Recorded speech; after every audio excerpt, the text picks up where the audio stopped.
Hello, everyone. Welcome to the Nevermore Nerds podcast. It is I, your favorite bard, now served with a cup of chili and a bag of chips. Joining me, as always, is the co-host with the most ghosts, Dareinger. Now served with low-fat dip.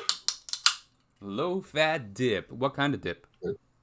I don't know. We could ranch dip. Are you a fan of ranch? I love ranch. Ranch is great. I don't like low-fat ranch, but Yeah. give me those extra calories. I want the extra taste. I think ranch is fine. Me personally, I have other dips that I prefer. I mean, I like the honey mustard, but generally I kind of like a teriyaki dip. You know what I'm saying? I feel like we're already getting off topic. Yeah, we are. It is how we do. It is what we does. It is. I want to say hello to the artist formerly known as Amazing WTF in the chat, and Idiotic Synergy, who was the first one to comment by saying, "Hoi, Hoi. hoi." So what are we doing today, Dare? Well, another year has came and passed, and Yu-Gi-Oh has released some cards. And we're going to go through each of the sets that were released this year and just discuss a little bit about what was good, what was bad, and why I want to pull my hair out. Yeah, I'll tell you what makes me want to pull my hair out is tier elements. They were bad before, but then the Ishizu cards dropped, and I guess we'll get to that bridge when we get to it. I tier elements make me want to die. Same. So, let's see. Goblin or the amazing WTF says, "I wonder who got the harder challenge, Dare or Bard." What was my Bard? What was my challenge? Teach me to play the modern iteration of the game. Oh. I mean, you're screwed. Yeah. Your challenge is immensely harder than mine because I don't know about that because you see, you know how some people daydream, hey, what would I go back in time and tell myself when I was younger to make my life easier? I constantly tell myself, I have that daydream where I travel back in time, but instead of telling my younger self, hey, don't spend money on stupid stuff, I tell myself, hey, learn to play Yu-Gi-Oh better. Here's what's coming up in the future. We got links. We got exceeds. We got this. We got that. Tier elements are going to be a nightmare. Here's what the cards that you want to invest in because they only have one printing for a long, long time. And so, yeah, I have that fantasy where I teach myself to play the game before the game releases these things because my fantasies are boring. But I've attempted to teach people how to play the game. It's not easy. Yeah. Amazing WTF says, invest on Google. They own everything. Yeah. Back in the time when I was capable of investing in stuff, before it got off the ground, I probably would have told myself, invest in Apple. They're shit computers, but for some reason, they're going to go through a renaissance and everybody's going to want an iPhone. So there's that, but also, hey, can you spend $800 on a Bitcoin? Buy a Bitcoin. And then immediately, as soon as it skyrockets, sell it, get out. But anyway, that's me.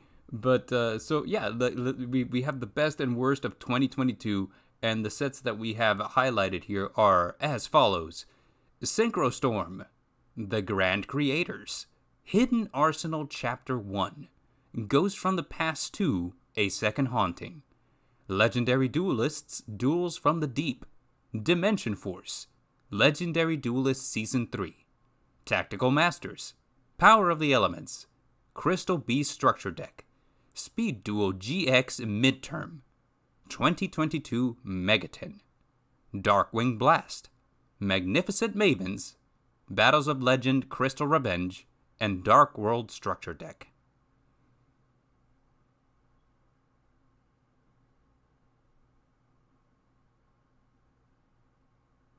Let's get into it. I was gonna say I'm watching a delay, so I don't know when you change the slide. Okay, so we're gonna, and by the way, we will teach Amazing WTF how to play. I can do that. That is a challenge I'm willing to take on. That But we will do that. so first one is Synchro Storm, which released very late last year, very early, so like a lot of the cards didn't have impact until the start of this year.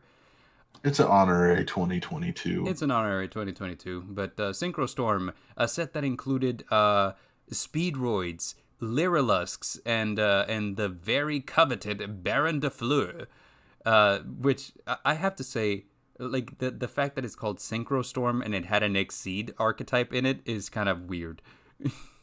Yeah, I don't know why they did that, but the Lyrilusk support and then the Lafleur, Baron de Fleur, those were like the only two things in this set that were actually like good, because the Lyrilusk support gave a bunch of power boost to the Tri Brigades. They did, and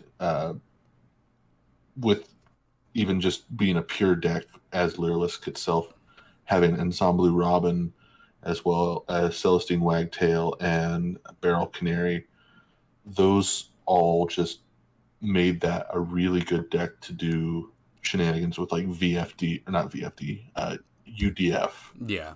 And then, Baron de Fleur, a card that's obviously pretty good, seeing how its price point was about $150 for the past year. Yeah, and we're barely gonna get a reprint of it in the Maze of Memories coming next year. So it has gone a whole year with 0 reprints. You had to get it out of Synchro Storm. And that's literally, it was short printed to hell in Synchro Storm. So like, even though the boxes are cheap, people don't buy the boxes because it's like, you're not going to pull one of these, and the prices started falling because of the reprint announcement. But, yeah. I bought a box and I got it out of my box, so I was very lucky. Well, why don't we just go on about how lucky you are then, Bard? I'm extremely lucky. I got a Baron de Fleur out of Synchro Storm. Because I bought 4 boxes and didn't get one. Oh my god. Dude, really? Did you at least get the ghost rare, what's it called, dragon? No. What? Come on. What were the chase cards you were pulling? I got a couple. I got cards. I don't even remember what the chase cards were other than Baron. Yeah. But I was going after the Lyrilusk stuff, so I got what I wanted, and I guess I'm happy with that. Yeah, same. I mean, Lyrilusk. And then Tri Brigade got Recital Starling banned, and I was like, okay. Was it Tri Brigade? Yeah, it must have been. I want to disagree because I feel like, Recital Starling not being a once per turn kind of like hurt it. But the thing is, not once per turn in a deck that doesn't do a lot, nobody cares. So it is UDF, but yeah. But like, what do you call it? Lyrilusk by no means is a weak deck. I mean, it's not meta. It's not like, gonna break the game or anything like that. But it's a fun deck. I mean, if you guys tuned in to watch our last tournament where I became the Kawaii King, it did pretty well against Madolche, which is arguably stronger. So, like, it's fun, So yeah, out of this set, definitely Baron de Fleur. I mean, if you were lucky enough to pull the ghost rare crystal clear wing dragon, that was a cool thing. Yeah. So next up we have the Grand Creators, which I feel like is one of the better sets this year for a number of reasons. Number one, it released the adventure package, which for a while was the thing that was driving everybody crazy. It released the punk archetype, which a lot of punk decks do a lot of stuff. They actually were hit by a ban list a couple of times, by getting rid of the Chaos Ruler, the Chaotic Magical Dragon, and Kriston Hake Fibrax. So like a lot of their jank just it's not that it doesn't work, it just doesn't do as much as it used to. Yeah. And lastly, Exo Sister, which sees on again, off again success in competitive play.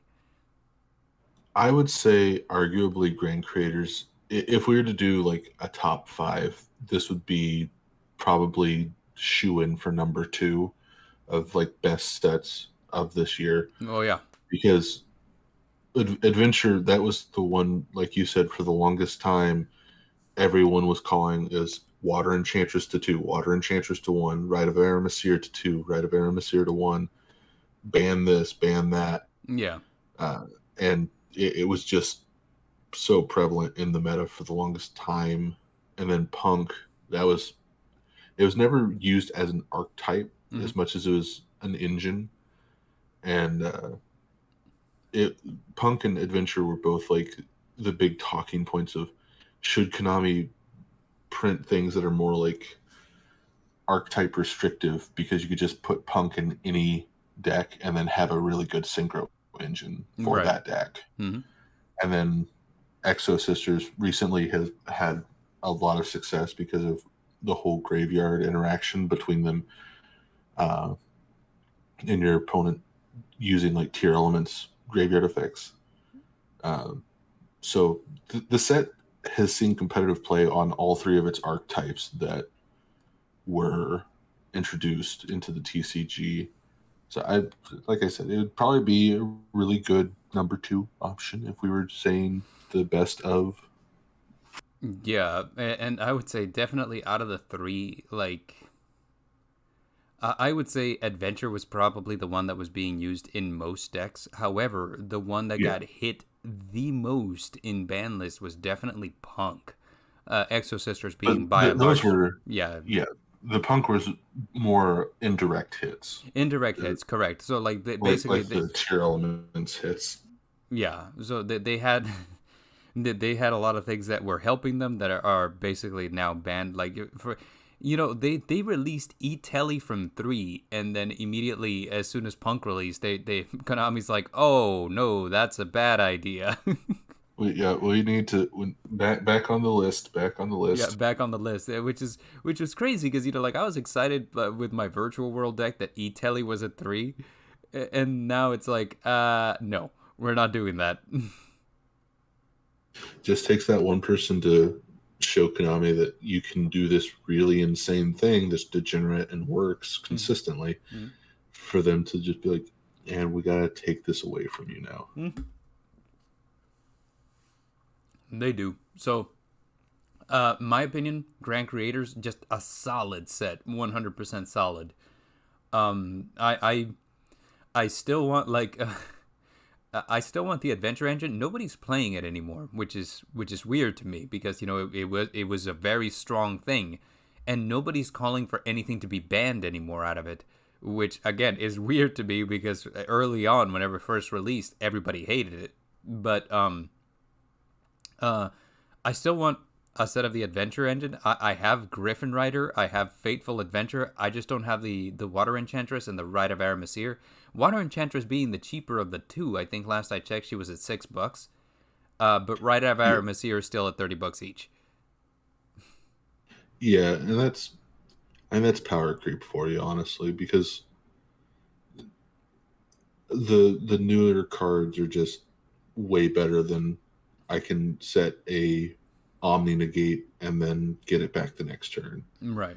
And it's like, I can blow up your board and set Omni Negates and then get them back the next turn with the newer stuff. So, yeah, it is what it is, So moving on from the Grand Creators, this must be from Hidden Arsenal Chapter 1? Yeah. So this was one of the reprint sets. I both love the reprint sets and hate the reprint sets. Oh, it didn't remove the animations. I need to click twice. But yeah, this set had some good stuff in it, Mainly, it was the Skill Drain reprint because before this, we didn't have a Skill Drain reprint for a while. Yeah, not a recent one, so. And then the Naturia stuff, Barkion and Beast, mainly, were really good reprints. But they also had Ally of Justice stuff, Elemental Heroes, Dragoonity. Um, they had a bunch of different random stuff thrown into the set. So it was a lot of the dual terminal stuff. yeah, Yeah, that's the Hidden Arsenal. The original Hidden Arsenal sets were just dual terminal reprints, and this was a reprint of the reprint, which they gave ultra rare versions in the dual terminal rarity, which was pretty cool, I thought. Yeah, not a bad set, but it. A lot of it was kind of like, if you were around during the dual terminal days like I was, I already had a lot of these cards, so it was kind of like you can buy this and get like upgraded rarities to some of your stuff, or you could just not. I think the only card that I didn't have was the Skill Drain, and I wanted it at the time because I was playing Eldritch, and as we all know, Eldritch loves his floodgates. So I kind of thought to myself, like, yeah, I want to get that Skill Drain, but oh my god, was that Skill Drain hard to get. Not for me, because I got 6 of them. We can talk about luck now. Yeah, now we can talk about luck, because I didn't get a set of Skill Drain until Magnificent Mavens. So yes, I remember I was trying to get, because this was one of the sets that it came in a box and it had dice with it. Yes. And there were like, I think 5 dice and then a secret dice. So I was trying to get that secret one. And I didn't get the secret one, but I kept getting Skill Drain. So it's like, sure, here, Sean, have a play set for free, because I've got 6 of them now. Dang. Yeah, I couldn't get one for the life of me, dude, and I kept trying. At one point, I even considered, like, at this point, you're just like, you're spending $14 on a box to not get a Skill Drain, just get the Skill Drain, But I think at the time when this released, the Skill Drains were still like $20, even out of Hidden Arsenal Chapter 1. Yeah. So I was like, I'll wait. Like the price will settle and we'll see. And again, I didn't get mine until Magnificent Mavens, and I got them for like $3 each. And then the Dark World Structure Deck just reprinted as a common. Here you go. Now it's 3 cents. Now it's 3 cents. I was like, I am mad, but okay, I get it. But it had some really nostalgic stuff in it. You like you mentioned, you had your Dragoonities, your Naturias, your Fabled, stuff like that, and additionally, like Naturia with some of the newer support is actually a pretty decent deck. It's not game breaking, but it does stuff. Yeah, and that with the Vernisilf and the newer Naturia support, what you said, the Beast and Barkion, as well as I've seen some Exterios too, have been seen play because they're easy to make and fun to eat. And fun to eat. Like Naturia cherries, delicious on top of your ice cream sundae. Alright, we're moving on to the next one, and we have Ghosts from the Past, The Second Haunting. I love this set so much. It was so good. Because it was before Hulk got banned, and it was another Hulk reprint. Hulk wasn't short printed. Yes. It gave Decode Talker Heat Soul, as well as like a new Salad card, a new Boral card. There's like 2 or 3 other cards. It had the Agent Structure deck reprinted in it. Yep. I wasn't too excited about that because this is the second time that instead of giving us a structure deck, Konami put it in like a side set. Which is dumb, but okay. And then it had just like it was a reprint set. Yeah.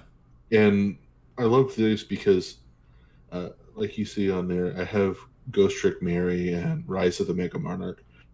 Mary was a like $15 card before this set, when I was looking at getting these pictures of TCG Player, Ghost Trick Mary for this rarity, which is an ultra rare, it's like 10 cents. Yeah, and it's the same thing for Rise of the Mega Monarch. The thing that That was prevented me that was from like a $70 it card. was because it only had one printing, and it was the thing that was preventing me from playing Flawanderies is that I was like, I don't have a Ryza.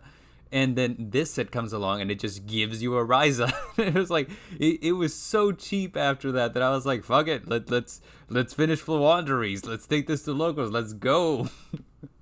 But it lowered the price for like a bunch of decks that really like the Fossil deck. Yeah. It's not meta competitive or anything, but it had Fossil Knight, Skull Knight, which it had a single printing from a set long time ago, and the printing was like $20, $30, and because of the reprint from Ghost from the Past, it was brought down to like a couple pennies, basically. Right. The Despia stuff was brought down to a couple pennies. That's true too, because reprint Aluber sets. was a really expensive card for a long time too, and it was reprinted in this.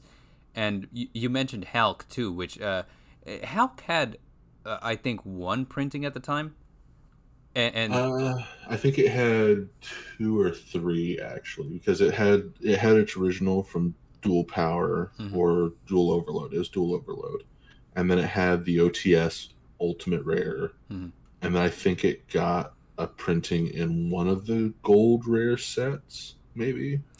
Maybe I am not 100% sure about that. But the thing is, he wasn't very common, is what I'm getting at. Yeah, because he'd always been short printed. Yeah, but like this made him very accessible. Yeah, Yeah, and he only had two printings before this. It was the Dual Overload, which was like it was a $30 Dual Overload card, and then it was like a $80 Ultimate from the OTS 15. Looking at the prices now, it's 25 cents, 10 cents, and then for the Ultimate, it's $24. yeah. So these reprint sets do a lot on making the game affordable to budget players. Oh yeah, 100%. And I've mentioned in the past that reprint sets are sometimes my favorite sets because they come with a bunch of cards that were previously inaccessible, but additionally, sometimes they just have some solid reprints in it. Which we mentioned, this one had a Luber, which was previously gatekeeping people from playing Despia. Because you had to spend so much money on 3 Alubers, and it was just like, yeah, no. Correct me if I'm wrong, but this set also, it didn't have branded opening, did it? I don't believe so. Okay. Branded opening was reprinted in the Megatins. That's what I'm thinking about. Branded opening was Prismatic Secret in the 2022 Megatin. Yeah. But Ghost from the Past too, and we're also like not mentioning the elephant in the room, which is the ghost rares inside of this set, which are nice to have.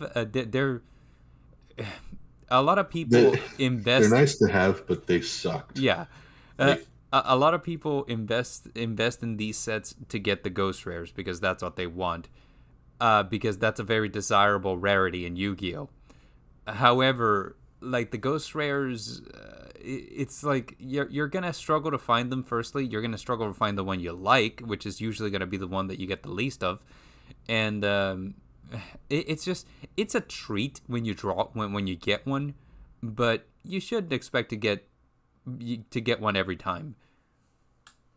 And they're only collectors were looking for these because the most meta competitive one was raw sphere mode, and that's not even that competitive of a ghost rare. Nah. So, like the top priced ones were the Blue Eyes, the Red Eyes, and the Dark Magician Girl. Of course. And those are just fan favorite collector cards, basically. That's right. So they're nice to have, but it is what it is. You don't need them, and if you pull one, hey, congratulations. If you don't, it's not like they're strong cards recently, like in the modern age. Yeah, the thing you were looking for in that set were the reprints and then like the new stuff for the new support. Yeah.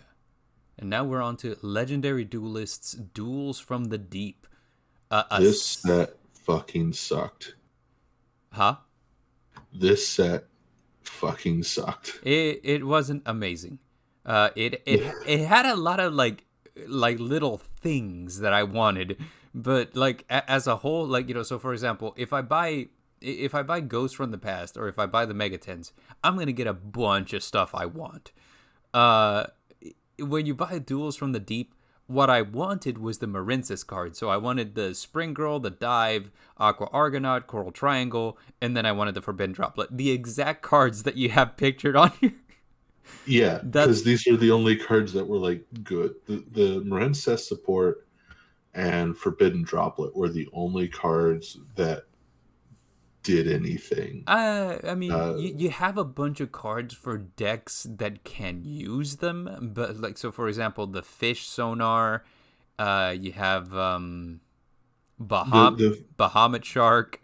Yeah, You know, like, so you have a bunch of things that belong in other decks. You know, like they, but specifically for this one, it's almost like you could probably just get singles out of this one and you'll be fine. yeah. Well, the problem with this set was there wasn't really anything great in it. It had the Karyushin water control. It had sharks. It had a ghost rare, which the ghost rare is $20. What was the ghost rare in this one? Silent Honor Arc, number Oh 101. Yeah, that's right. I forgot about that. It had number 101 giant hand, which that needed a reprint. It's a penny on TCG Player. So like the set, the rares in the set are arguably just as good as the supers and stuff. Other than that, there's not really anything in the set that's great. Like, it's got usable stuff, but for the charity event that Konami recently did, they sent all the participating OTS stores Legacy or Legendary Duelist of the Deep packs to give out to the people who brought in canned goods. So even Konami can't get rid of this set now because no one wants it. Oh, that sucks. Well, I don't think it was a bad set, because me personally, I got a deck out of it. You know, like, I made the Marincess deck and I still play it. I enjoy it. You know, it's a fun deck. I did get a Forbidden Droplet out of the box that I got, so, you know, that's fun. Let's see. I think I gave all of the Umi control stuff to Helix because he saw the deck on Master Duel. He liked what it does, so he's like, hey, I want to build that. So I said, yeah, you know, take all the Umi control, which a lot of the stuff that you needed for, you know, like the big stuff that you needed for a deck wasn't hard to find. So yeah. And even if you didn't pull it, no one wanted the set, so everything's cheap. Yeah. So, like, dude, I wanted one Aqua Argonaut and one Coral Triangle, because, you know, you usually run them as one. And I have like 7 of each. It's like I got so many out of this. And even the Marincess Dive, I got like a lot of those. So, but yeah, you know, like, it's not a great set, but it had some nice things in it.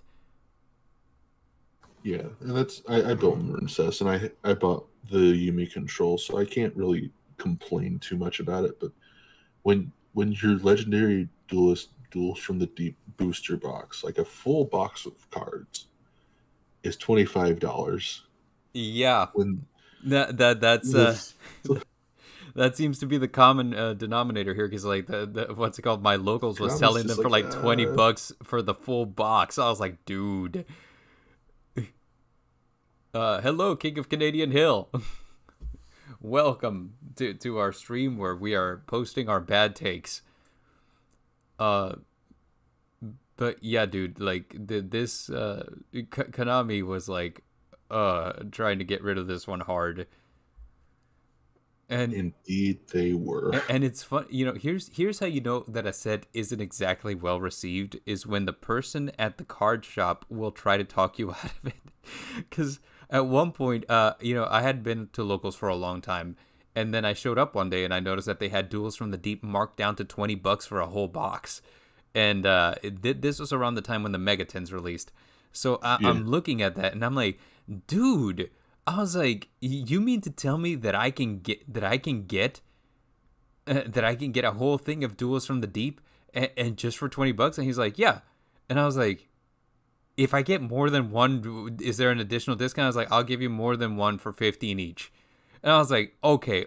So for $30, I could get 2 boxes of Duels from the Deep. And he's like, yes. And I'm like, those have forbidden droplets in them. And I was like, okay. He's like, firstly, let's discuss this. You could spend $30 on 2 boxes of Duels from the Deep at a chance of getting a forbidden droplet and then a bunch of crap you don't need. Or you could buy 1 Megatin for a chance of getting a forbidden droplet or a bunch of other crap that you do want. So he's just basically going like, you know, like, you could buy Duels from the Deep. I highly recommend you don't. Then you go, joke's on you. I wanted to play Shark Control. That was wild, man. But Duels from the Deep, an abysmal out of 10? I don't know. Yeah, it's the bottom of the barrel. Yeah. Next up, we have Dimension Force, one of the core sets, and this thing came chock full of stuff. Yeah, Difo had a lot of really good archetype stuff in it. Yeah.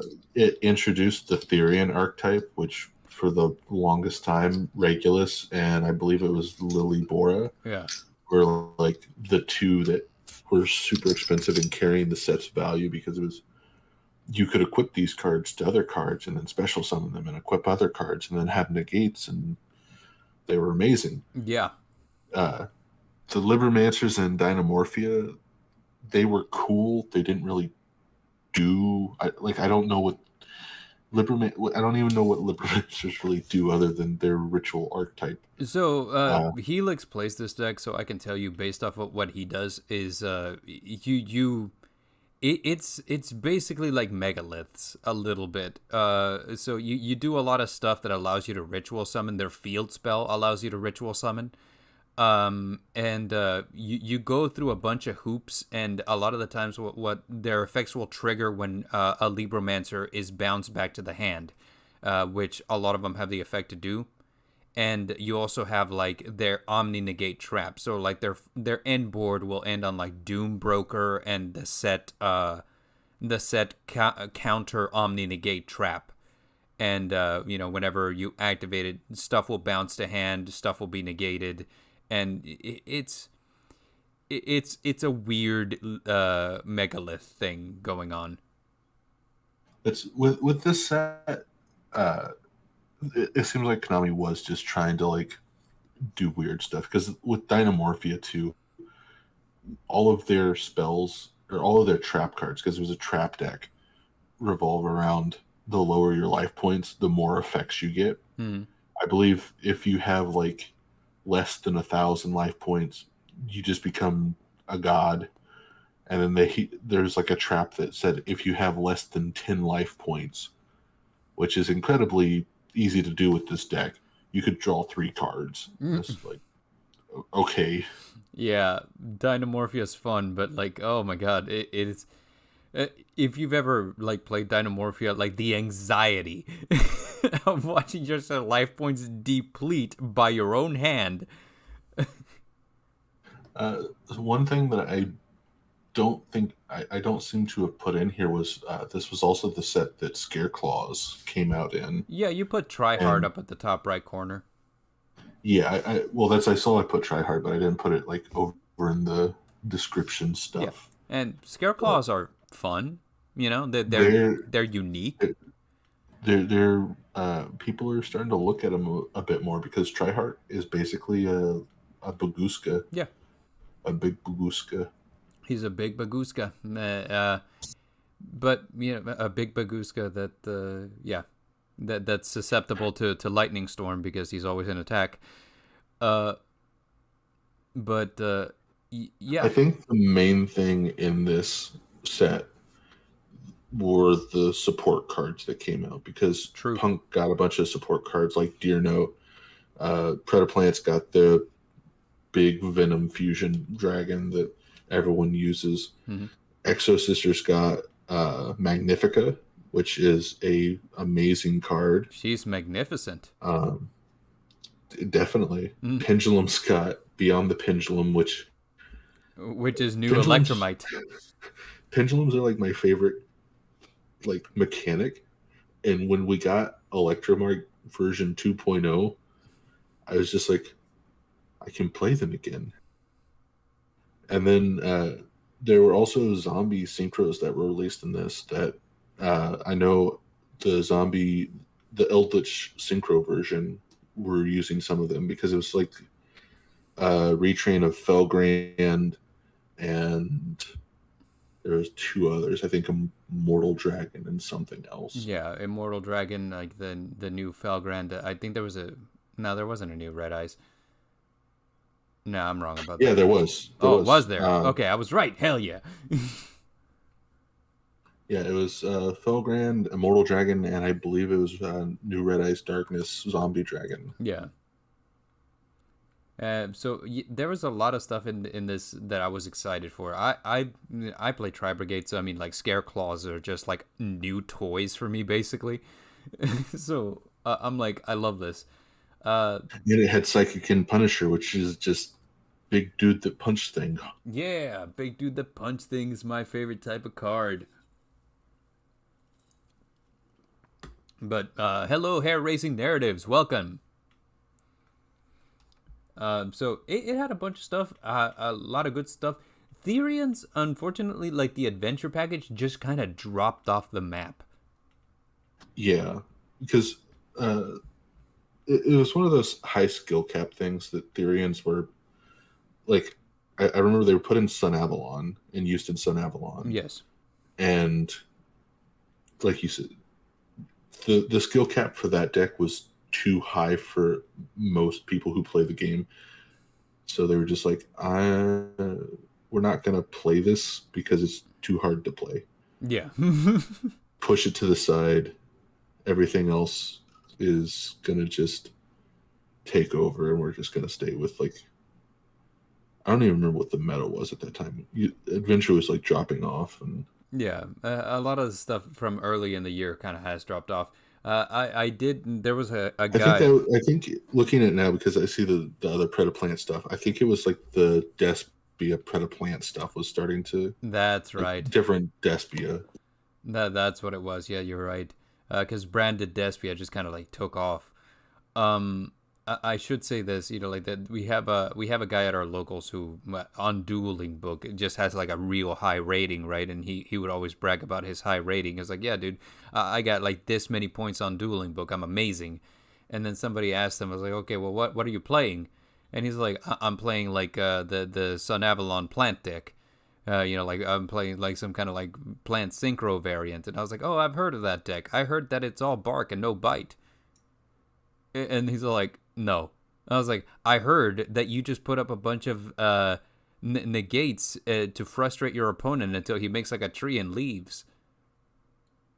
And he's all like, stop. And I was like, so what you really do is you create a board and you just like root yourself deep in there so that you can't move. And he's like, okay, stop.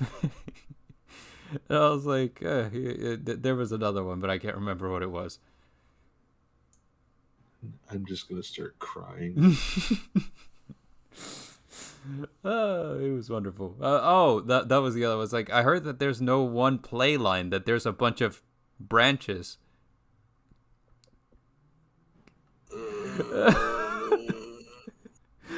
Moving on, we have Legendary Duelist Season 3. This is another reprint set. So this was the Legendary Duelist Magician's Revenge, and I don't remember. It was like Dark Duelist or something like that. So it was the evil heroes. It was the the Bakura set. There's Elemental Heroes. There was Dark Magician stuff. There's stuff. Yeah. It wasn't a great set. The only like chase cards in it were the Magician Souls that everybody didn't play because like they weren't good anymore. There was a okay. So it's a fun set if you're into nostalgia decks because you had heroes and you had magicians, but it didn't do anything to go above and beyond, you know? Yeah.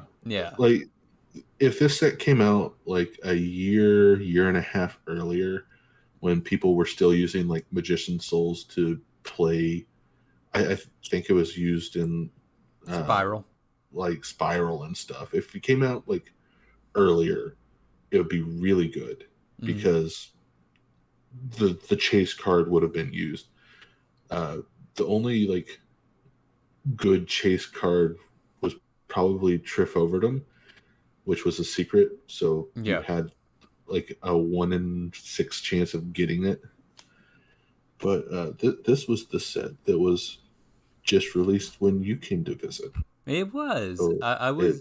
That makes it the best set of 2022. Agreed. Thanks for joining us. That's it. Well, we still have like another what is that, like 7 slides? Yeah, there's more junk that was released this year. But we actually bought some of this set whenever I came over. I remember that. We opened some boxes. We did, and I believe you ended up getting the secret rare dice that I wanted, and you were like, "Here, you can have it." Yeah. And now it's in my dice bag with all the other dice that I hold so dear. Yeah, so there you go. You know, great things came from this set, even if it didn't have fantastic cards. It reprinted Liquid Soldier. That was the other thing. I was like, oh man, Sunrise Liquid Soldier? I was like, I could build a Sky Storm song deck. Yeah, a lot of the well, it was a reprint set for the Legendary Duelist, like I said. And those were like the short printed cards from the first iteration of these Legendary Duelist sets. So that's it was a needed reprint because before this, Magician Souls were like $100, even though no one was playing them. Liquid Soldiers were like $60, even though no one was playing them. Yeah. So, like, there's a lot of cards in this set that, like, they weren't seeing competitive play anymore, but they got a reprint, and the price went down to where if you wanted to make a hero deck, it was affordable now. It's like Cursed Necrofear. I needed one of those for my Destiny board deck. Yeah. I was not spending $40 on a crappy deck like Destiny board.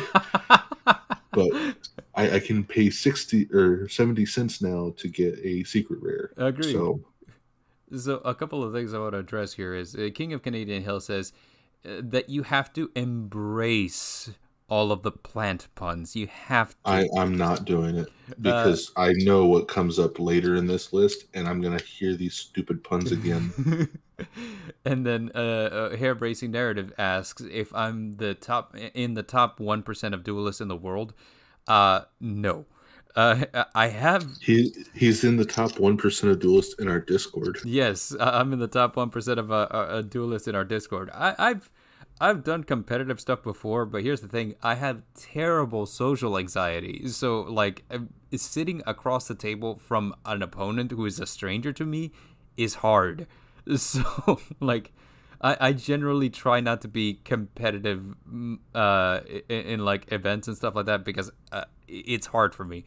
But I can confirm this. Yes, but, like, you know what? Dueling with friends and stuff, I'm really good at dueling with friends. For example, like I often talk about Helix and Mordor, who I know IRL. They don't like to duel against me because I'm too good. But that's neither here nor there. Moving on, Legendary Duelist Season 3 was good for a number of reasons, not the cards included. Next up, we have Tactical Masters, which is probably one of my favorite sets this year. It's not a great set. It's not. I love the set though. Sean and I bought quite a few boxes of this because the two sets in this that are highlighted are Labyrinth and Runic. Yes. Runic is a mill deck, which says activate 56 cards on your opponent's turn and watch their deck go into their banish zone. It's a great fun time, and that's Sean wanted that deck, so I was like, I'll bid the trap stun deck of waifu, and thus now I have my Labyrinth deck, which is amazing. Yes, and I have to agree with you there. Labyrinth is one of my new favorite decks of this year. I love playing that deck. That deck is so much fun. It is. I like whenever I have a couple guys out on the field and I activate a compulse and I have to go chain link 1, chain link 2, chain link 3, chain link 4, chain link 5, chain link 6, chain link 7 from my hand, chain link 8 from my hand, and then chain link 9 from my graveyard. And my opponent just sits there and says, "Are you serious?" Yeah. I actually had one of those games recently, and it's against a person, and he was so frustrated. He's like that because I started off with a bad hand. I had 2 of the Silver Ladies and a Lord of the Heavenly Prison in hand, and yeah. I'm still doing stuff, and and I'm like, I'm sorry, man. I have a bad hand. And he's like, do you know how hard I'm fighting to do stuff against all of your stun? And I was like, okay, listen, here's the thing. If I had a good hand, you'd be out of your misery by now. So, like, it's one of those decks that's like, it rewards you for knowing what your opponent is playing and by stopping them before they can get their big plays off. Because it'll get rid of this. So somebody mentioned that, like, I was watching a Team APS video, and he addressed the thing that, most people say that Yu-Gi-Oh is a game that doesn't use a resource system, but he disagrees. He says the resource in Yu-Gi-Oh is your monsters. Like, your monsters allow you to make plays. But Labyrinth is one of those decks that says, oh, okay, you got resources on field? No, you don't. You have a will to live? No, you don't. No, you don't. And I love how every card in Labyrinth, it has like those effects that you can chain on them. So, like, like you mentioned, chains in hand, like with Silver Lady. Did you activate a Welcome Labyrinth? You can chain Silver Lady. Like, put her on the field. Like, do you have a Welcome Labyrinth in the graveyard and you activated a card that removed a monster from the field? Okay, put it back on the field. And the thing I think about is it was a meme that I think Sky posted in the Discord a while back. It was an Exo Sister meme, and it was like Michaelis or Ellis or someone just looking with a smile on her face, and it said, "Did you just remove from graveyard?" And it's her face with like red eyes. It's like, did you just activate a trap? Yeah, kinda. It's exactly what this is. And my favorite interaction that I've had with this one is this guy went all out trying to get rid of one of my monsters. I think he was trying to get rid of Silver Lady. And so he made like a Borreload Savage Dragon, right? And he had like all this attack power on it because of like the Link monster attached. So he punches over Silver Lady. He's like, okay, there we go. That's one threat down. And he's like, all right, pass turn. I was like, okay, I draw a card, and then on my standby phase, I will activate like Compulse, and he says, I will negate Compulse with Borreload Savage. I was like, you cannot, and he's like, why not? And I'm like, because I have Lovely Labyrinth on field. That means that you can't react with monster effects to the activation of my normal traps.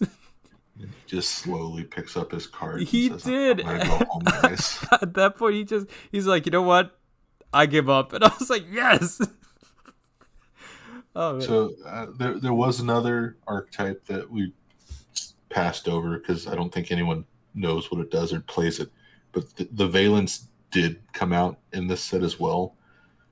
It's an interesting archetype.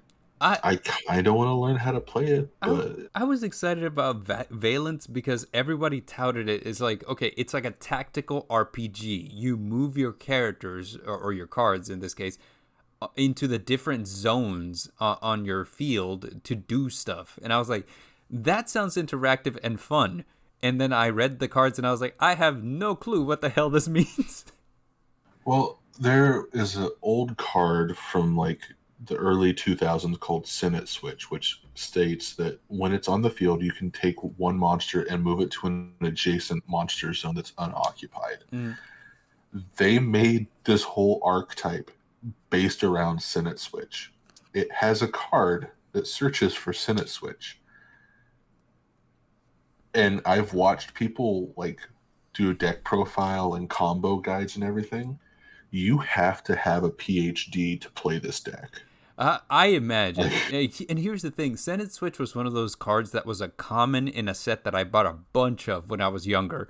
So Yeah. I have, like, in my bulk, I have so many Senate Switches. So whenever they said Valence works with Senate Switch, I was like, wow, that card that I've never touched once ever since it went into my bulk. It's going to be great. And it's not. And then it does nothing. And I'm like, or I mean, it may be said, great. I don't know. I don't know how to play the deck. I was like, all right, your Senate Switch can be used now. Good luck figuring out how. I'm like, okay. But I ended up, the card that's on the screen there for Valence, I actually pulled the collector rare version of that. Neat. And that was the first collector rare I pulled. Very cool. Didn't realize it was a collector's rare, so I just put it in bulk whenever I pulled it. And then I was like, oh, wait, I can sell this. Yeah, so sometimes collector's rare are a little weird that you can't tell right out of the gate. I'll tell you which collector's rare I knew right out of the gate that I got one was the Fallen of Albaz. Yeah. You were there, as a matter of fact. I was there. Yeah, like when I opened the pack and I was like, all right, let's see. I had just gotten my butt kicked by Flawandery, so I was feeling a little down. And then I opened my tournament pack and Fallen of Albaz collector's rare. I was like, oh! That was exciting, man. It was. Them was good times. I think the only other thing in this set that was like notable was it did have Droll and Lockford as a rare. So it was easy to get your hands on those. And anti-spell fragrance and cosmic cyclone too. Yeah. Good reprints. Good reprints. Good solid reprints on a deck builder set. So speaking of good solid reprints, the next one's gonna be 2022 Megaton, baby. We opened this on stream. I opened this on stream, and it was like my case was goated with the sauce. I got 3 pots of prosperity out of that, 1 Ash Blossom, 1 Lightning Storm, 2 crossout designators. I mean, it was good. It was very think good. I opened up 2 cases of this. Mm-hmm. I don't know what I'm going to do with all the Megatons that I still have. Yeah. Mm-hmm. But yeah, it was a really good set. They reprinted a bunch of extremely pricey cards that needed reprints, like Pot of Prosperity, Lightning Storm, Ash Blossom. And then they also gave us some like cool stuff, like the alternate artworks of Blue Eyes, Red Eyes, Dark Magician. They gave us new God support. Yeah. I don't remember. There's some other new cards in there too, but I don't. Like the anime one. So like the Dual Tower, Into the Vrains, Dual Academy. Oh yeah, the field spells. Right. Yeah. So just a really really good Megaton set, and here's the cool thing about it is so it reprinted stuff from Dawn of Majesty, from Lightning Overdrive, from what's the other one? Blazing Vortex. Yeah. So like a bunch of stuff that just was also Burst of Destiny. So a bunch of stuff that was like just really good was in this set. So you had your Flawandery stuff. You had some branded Despia things. You had some. You had the branded opening reprint that everyone needed because a super rare was being sold at like $25-$30. Yeah. So it just really really good stuff. I managed to build a common charity format deck out of this because all of the B Trooper stuff was common. Well, it's, if you look at just the first page of the Megaton on uh, TCG going from highest to low price, it's all just like staple cards that needed reprinting, and Yeah, they're cheap. yeah, it was really good. And we didn't mention, but you did write it on here. All of the Ghost Girl hand traps got reprinted in this. Yeah, and like Ash Blossom, Ghost Bell, to an extent, Ghost Ogre. Those are the like big three of the Ghost Girl traps. Yeah, I And mean, they needed reprinted. people use Ghost Mourners from time to time. It's not great, but like it's teched in some decks, but People use Ghost Sister and Spooky Dogwood too, and I'm like, you shouldn't use that. you shouldn't They use. do. Nibiru was reprinted in this one to death. In fact, I have 2 whole pages in my staple binder of just Nibiru that came out of this out of this set.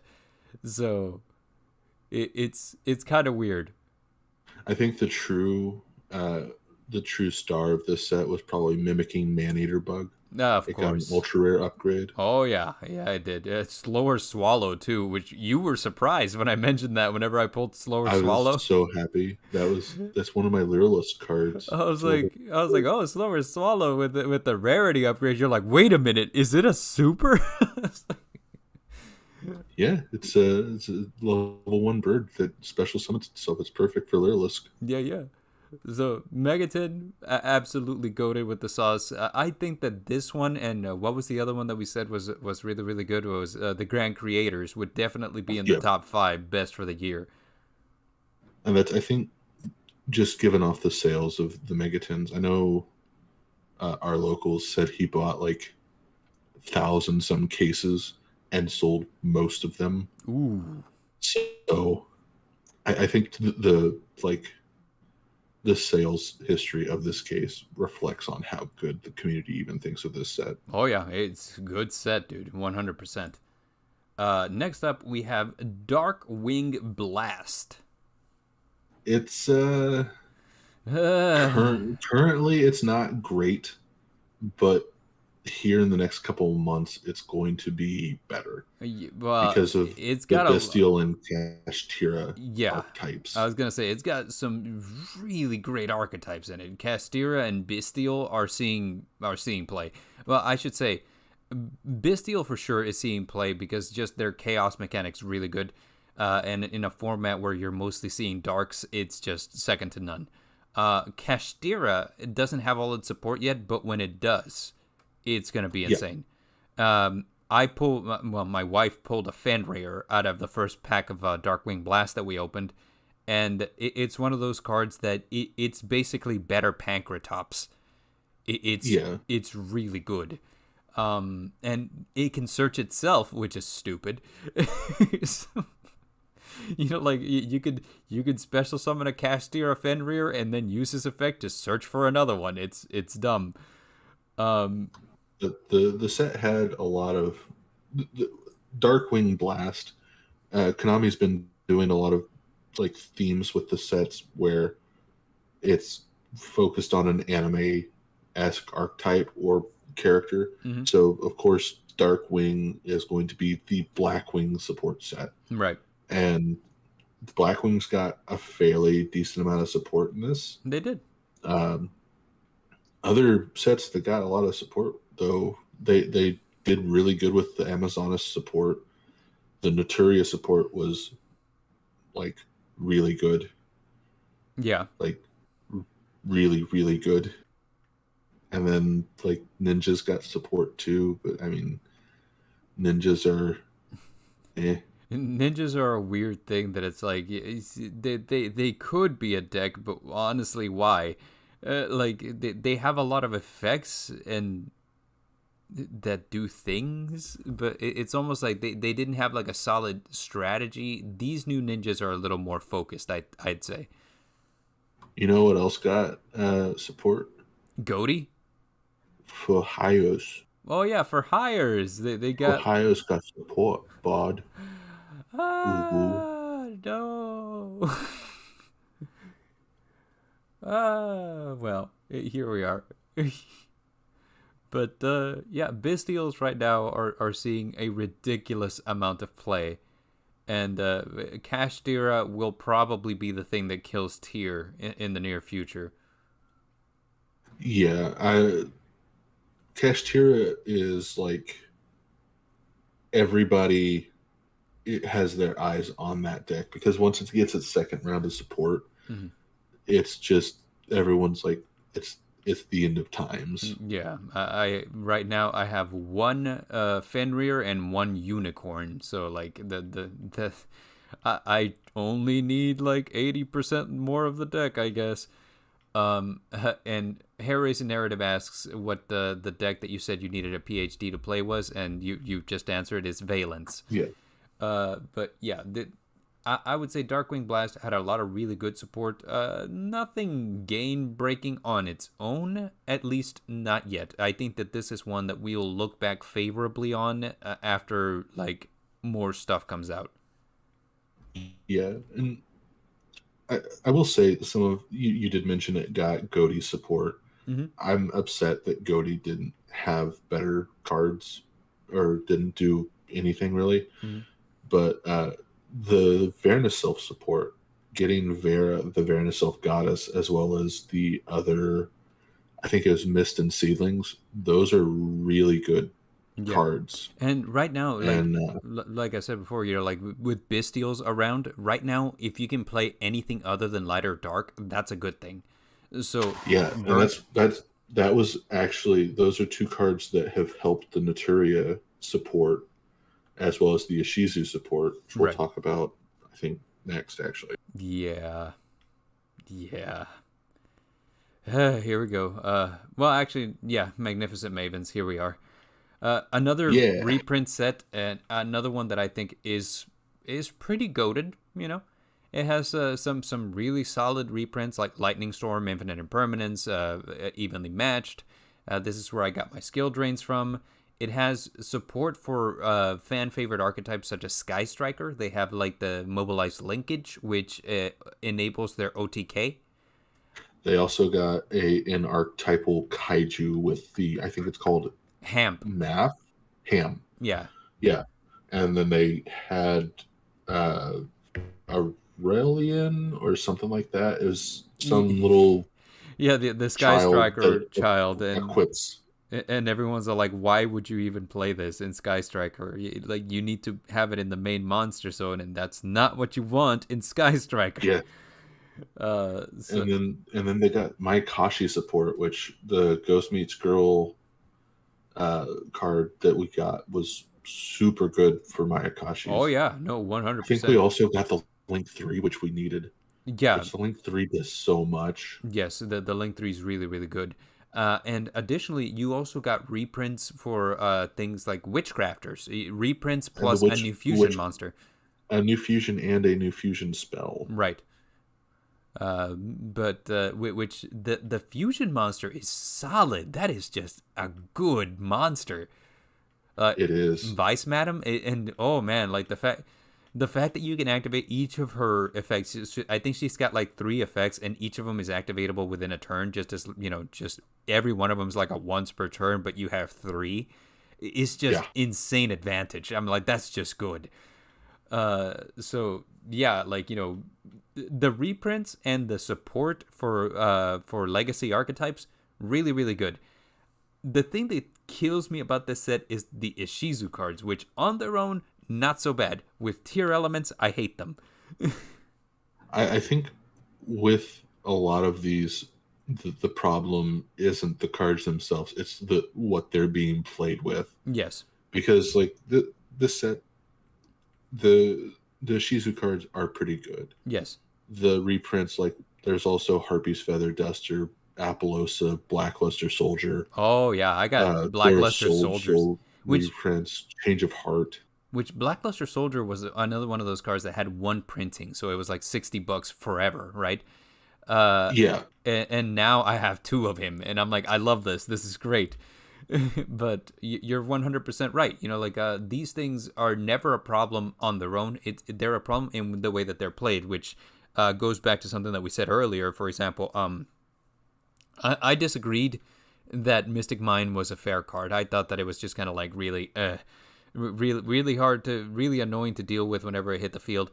However, in a dedicated Mystic Mine deck, I kind of was like, yeah, no problem. I get it. You know, this is what the deck does, and this is why this card is good here.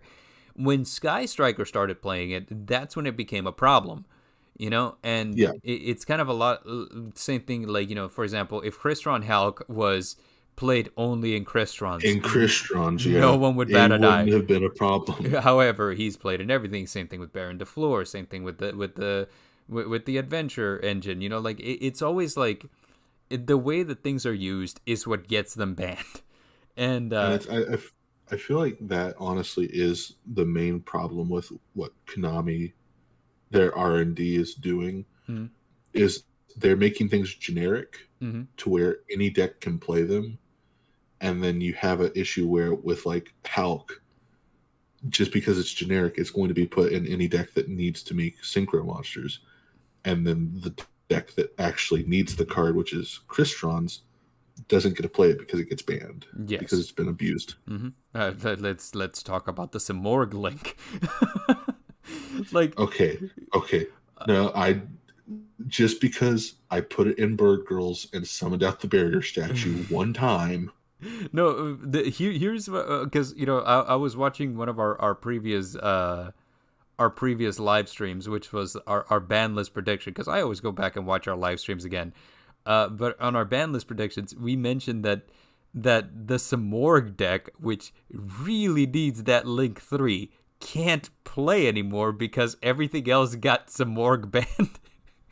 And it's basically, that's what this is, you know, like these Ishizu cards are really, really cool. And, you know, like in an Ishizu deck, they'd be amazing. You know, like it's a fantastic engine. However, you have things like tier elements out that just, and anyone who has watched the live Yu-Gi-Oh! What's it called, YCS coverage will know that these cards make it so that you're resolving upwards of like 15 chain links in a graveyard off of 1 mil. There's no problems with that. Surely you can keep track of 15 different interactions that you have to resolve. Yeah, and what's it called? I've watched Yugi-tubers talk about how, okay, well, here's the thing about tier. You hate to go up against it. But here's the thing. It really separates the men from the boys in that it's got such a tactical element to it. You know, like you have to be aware. You have to have like that awareness and that skill and that knowledge to know what to trigger and when, so that you can get your best plays. So that basically everything, like, and I'm watching this coverage, dude, and I'm looking at it and I'm like, we're in turn 1. And nobody has moved past the initial activation of one thing because now we have so many chain links to resolve. And I understand what they're saying, that it's a very skill intensive deck. Yeah. That doesn't mean I have to like it, because that all that means is that, you know, like your average player will never be able to compete against this deck because it's too intense. Yeah. And that's, I've watched people at locals play tier. Mm. We actually have people at locals who play tier, and they're like, I don't want to play this anymore, but if I don't play it, then I can't win. Yeah. And it's just like, well, if it makes you feel any better, I can't understand what you're doing. Yeah. It's a lot of that. It's you know, a lot of the times you'll win off of like the other person just surrendering, because, you know, like they when you get going, it's really hard to stop you.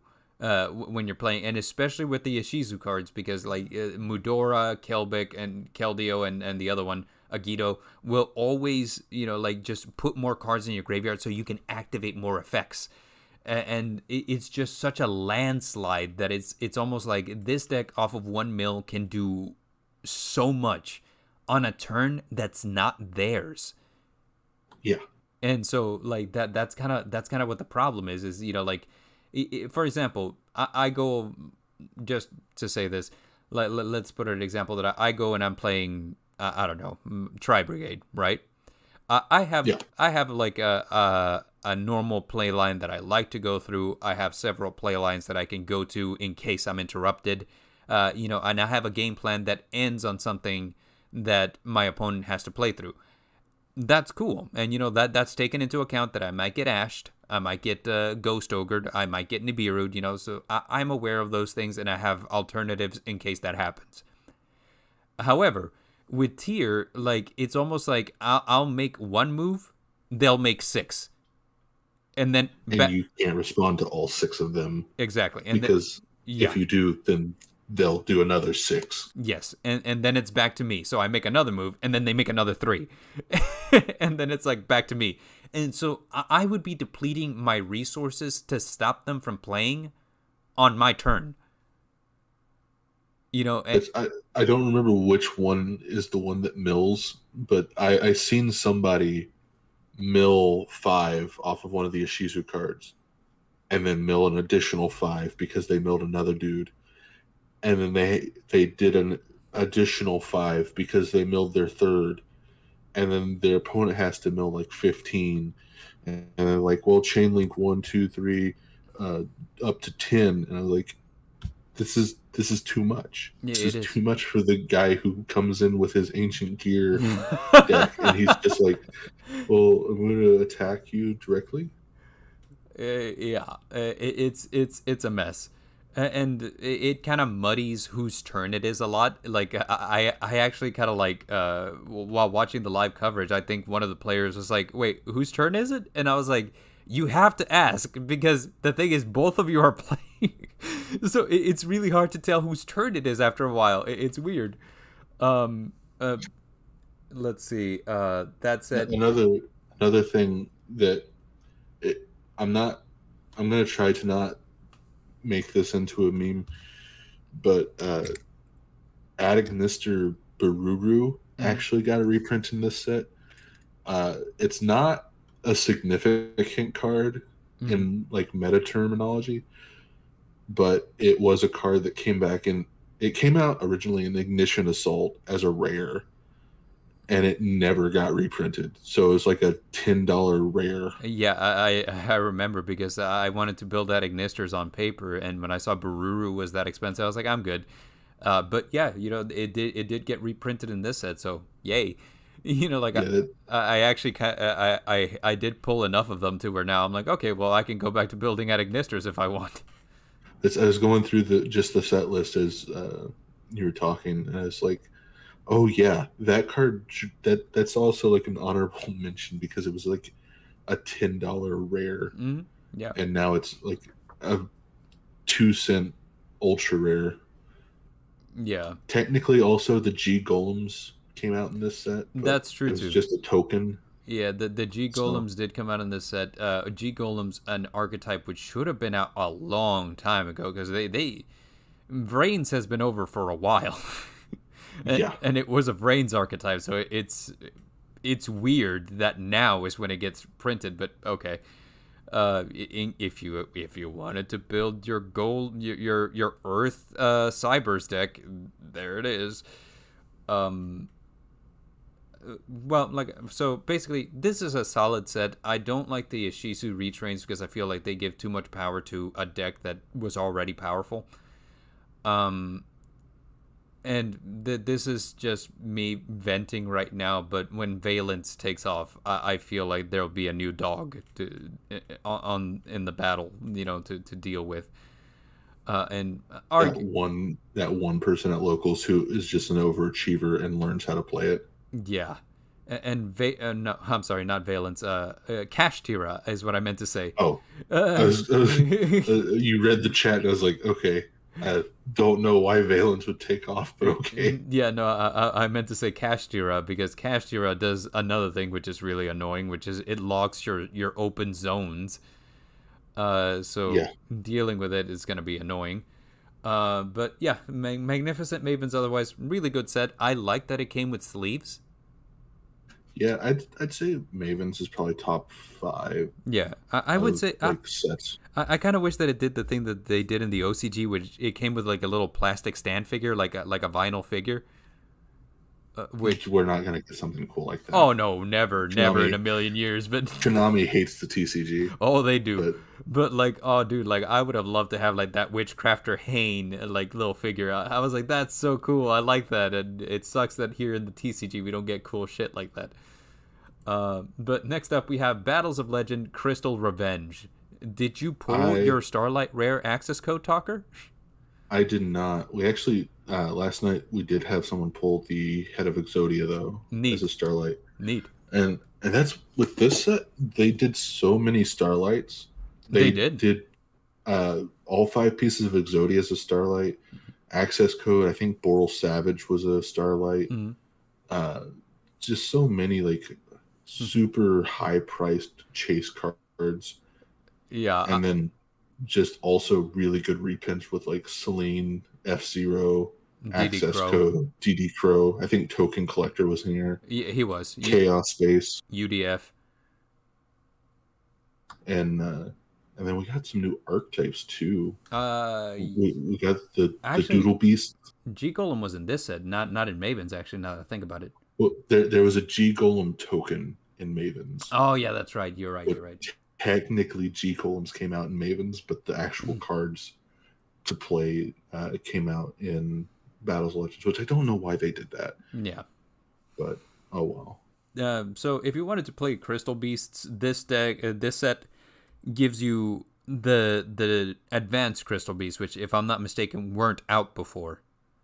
Yeah, Advanced Crystal Beasts were. It's basically a new archetype from the GX era. They do basically the same thing, but they're a little edgier than the regular Crystal Beasts.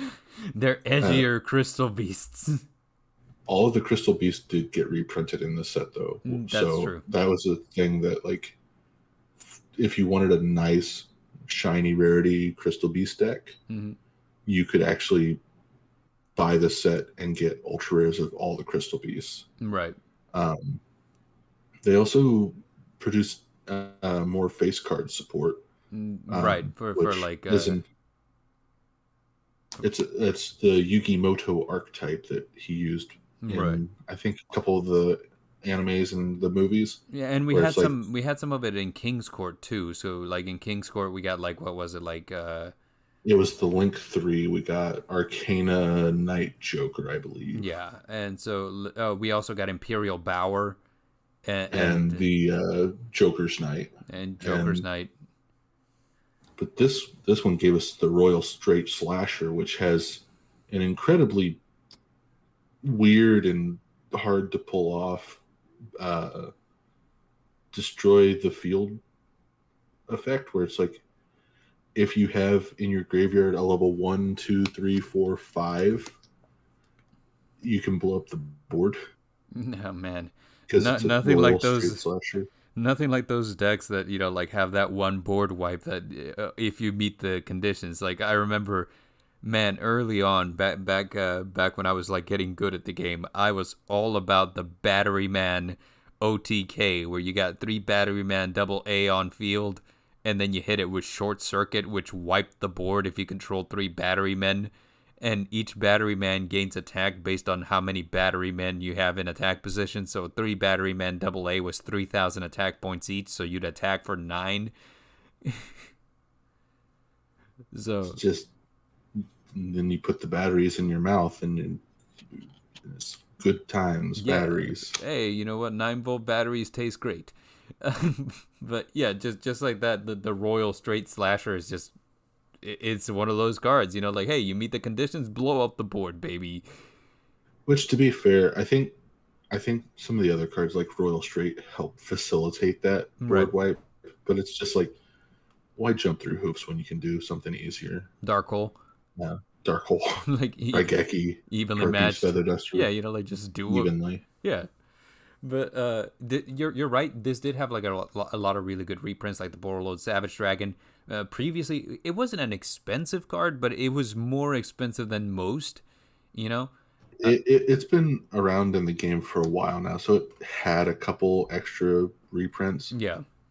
and it kind of fell out of favor, but it was still something that it's a really solid card. Right. So giving it another reprint isn't a bad thing necessarily. Selene, Queen of the Master Magicians, though, That that one card needed a reprint.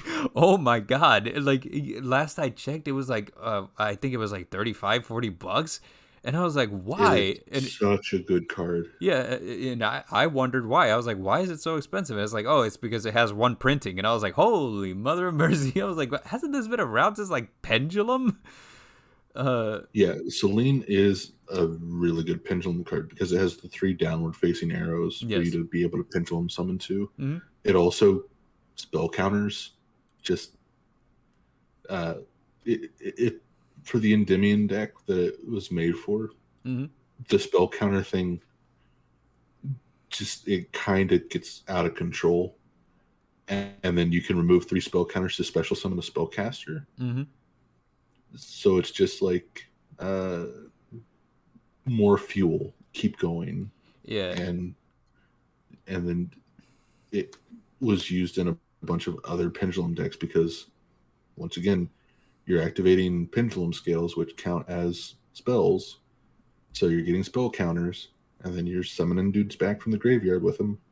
It's In just good card. in Sky Striker, this was your Axis Code Talker play, because Yeah, you would go Selene, special summon like an Effect Veiler that you used earlier, and then just and then you have that link 3 plus the link plus the extra monster for the link 4. yeah.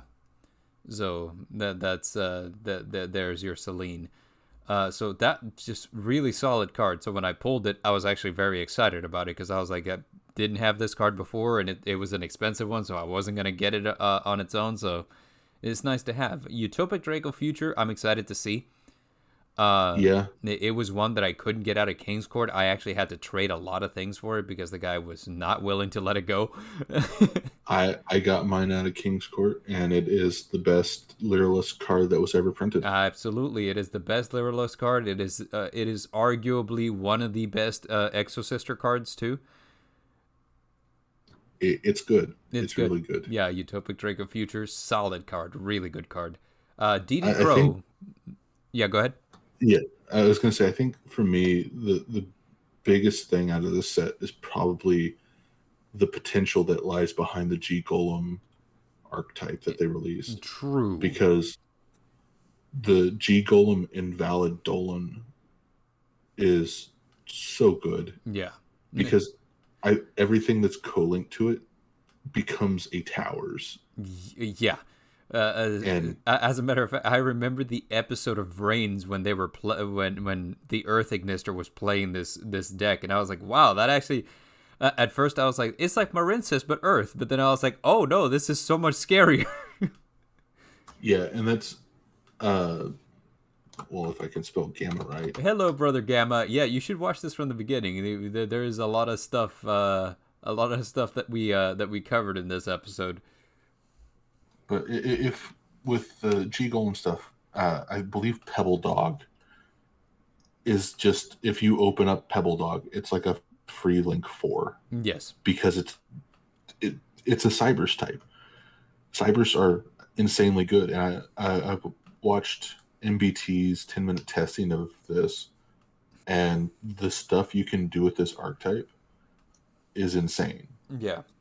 So imagine having a firewall co-linked to G Golem, co-linked to like transcode talker or something. You can't do anything to that. It's too strong. Yeah. It's going to kill you. Yeah, it's really good, and like I love it whenever a link deck actually works best with co-linking. That seems to be like a part of linking of links that was intended to be a thing initially, but like a lot of the times you don't even worry about it, So yeah, it's just as long as you can summon to an arrow, it's whatever. Yeah, but the co-linking thing, it makes the G Golems like super strong. Yeah, so it's really really good.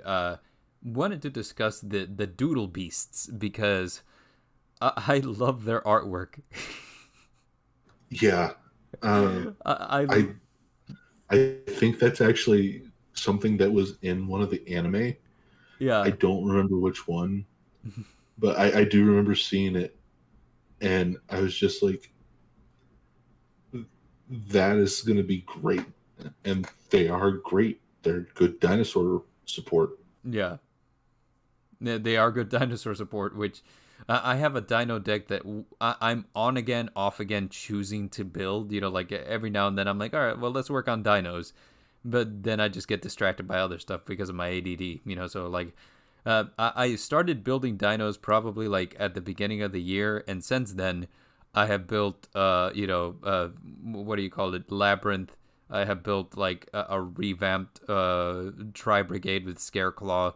I have built, like literally built Altergeist, built like invoked something. So I have built literally everything else except dinos in the time that I've been working on dinos.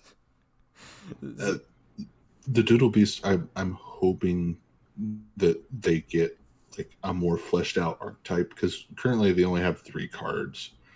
But Yeah, they have yeah, I would Doodle love. Beast Tyranno, Doodle Beast Stego, and Doodle Book. It's just like I want to see that they just Konami brings a small child in here and says, "Draw dinosaurs. They're going to be the next Yu-Gi-Oh cards, kid." It was a joke that we said at locals where somebody was like, "Yeah, Doodle Beast's good, man. Like, freaking amazing, and they're gonna be out in Crystal Revenge." And I was like, "Dude, here's the best part about Doodle Beasts. If for some reason they're short printed and or expensive, just get yourself a box of Crayolas for like $4. Make your own." It's just like, oh man, it's beautiful. I love them. I love the artwork. I think they're hilarious, and the best part about it is that they have really good effects. So Yeah, even though they look silly, they still work, and I love it. something else that they put in this set was the Dungeon Dice Monster deck for Duke Devlin. They have like Thunderball, Dimension Dice, and Dice Dungeon. Right. They're not good cards, but they're No. fun because Dimension Dice is actually really good, Yeah. because it says if you control a card that requires a dice roll, you contribute a monster, special summon a monster with an effect that requires a dice roll from your hand or deck. So it's just a free special summon, basically. Yeah. And like, I I want dice decks and like coin flip decks to be a thing, but I mean, they're a lot more prevalent in Pokemon, but I don't know, man.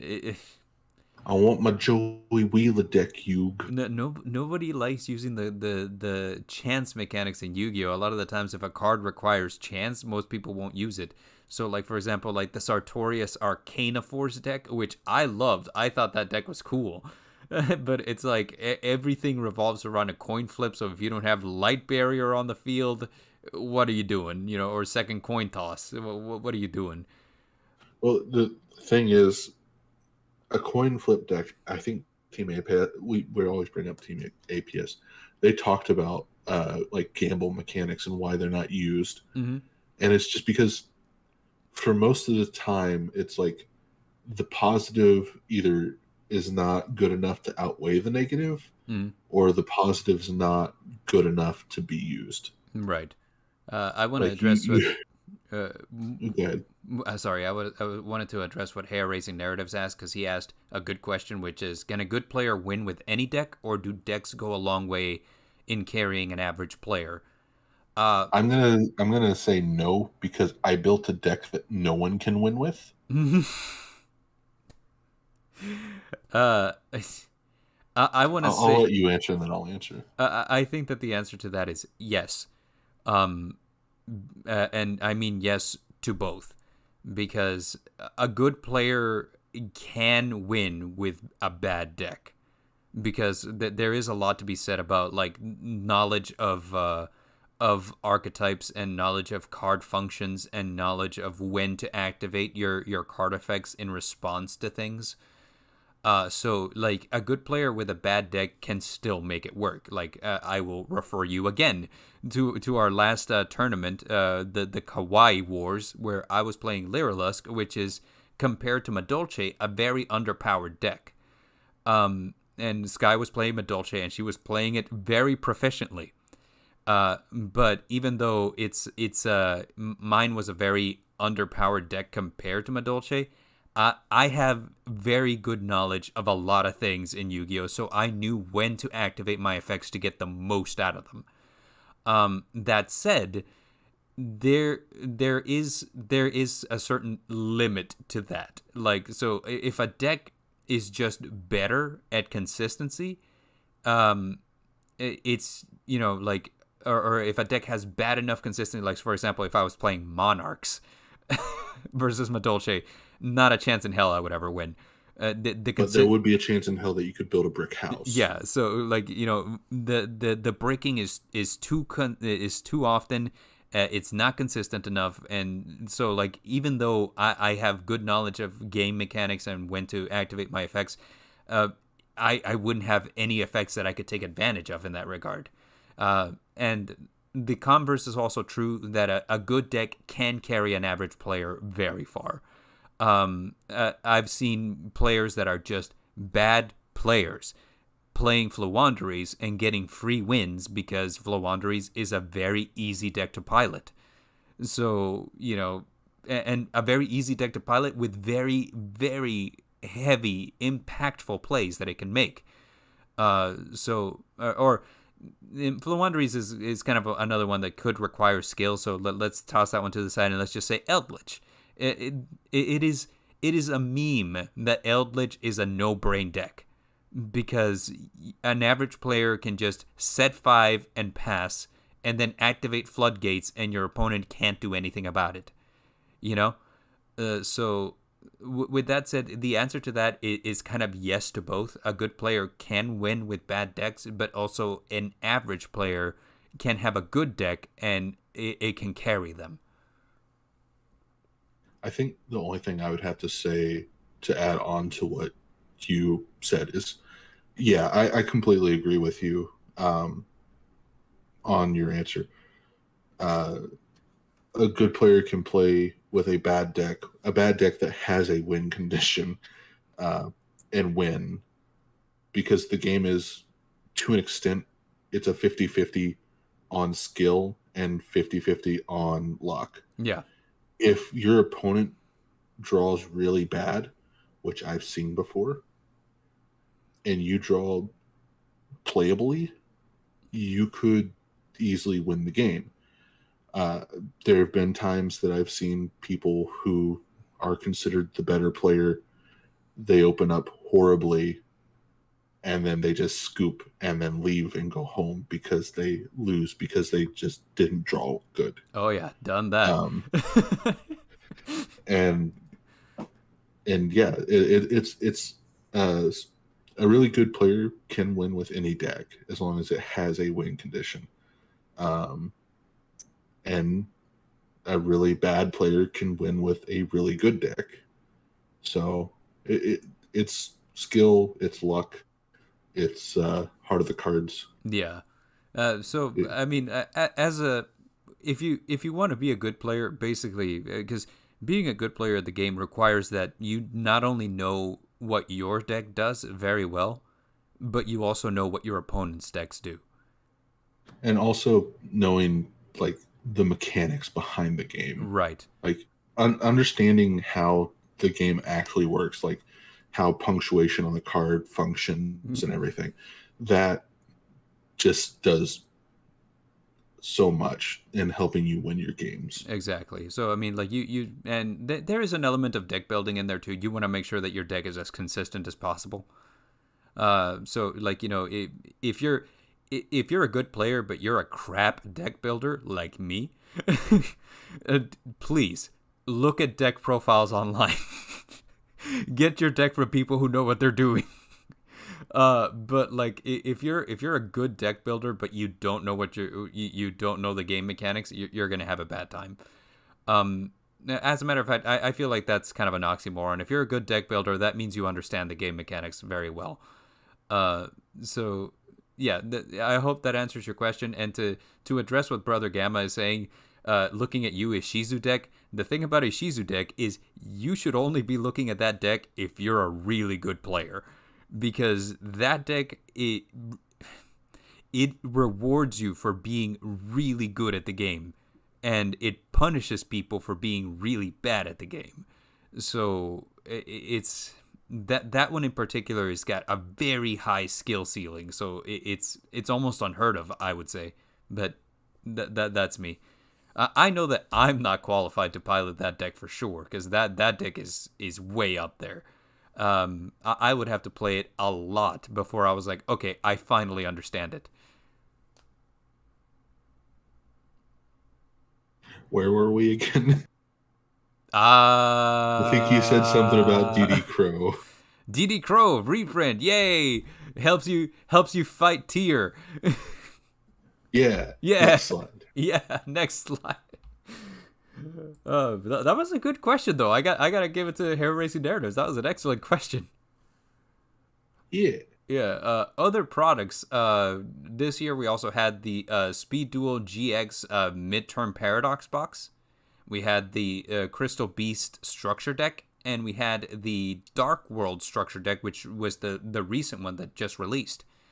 Yeah, it came out on Thursday. Yeah. And we'll talk about it first, I guess, because it didn't go in order of the list, just went in the order of the pictures.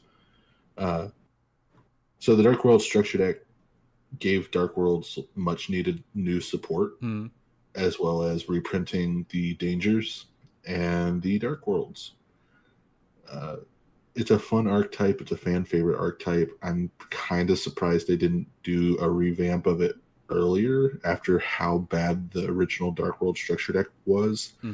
But like just looking at the cards, all the Dark World monsters say if it's discarded by card effect, do a thing. Yeah.